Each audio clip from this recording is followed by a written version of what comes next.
นขึ้นฮอดสาวน้องแกงหน่อไม้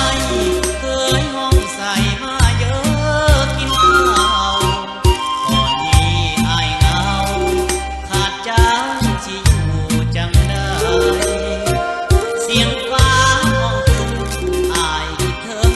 น้องลายลายเลี้ยงควายเก็บหน่อไม้ไหล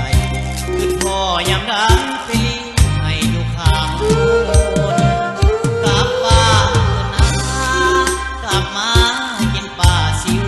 ก่อนขอน้องจงคิดห้ำฮอนอย่าตัดร้อนบ้านเกิดของตนมากินกุฏิแซ่บอีหลีพันผักกระโดนเกิดหอดผู้หญิงบางคนให้ดูตนคนคอยอยู่นา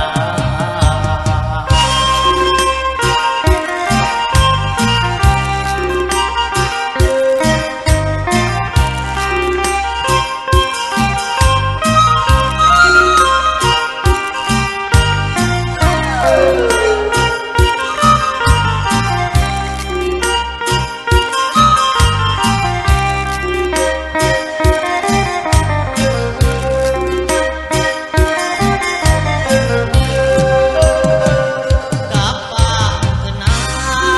กลับมากินป่าซิวก่อนขอน้องจงคิดห้ำฮอนอย่าตัดร้อนบ้านเกิดของตนมากินกุฏิแซ่บอีหลีพันผักกระโดนขึ้นหอดผู้หญิงบ้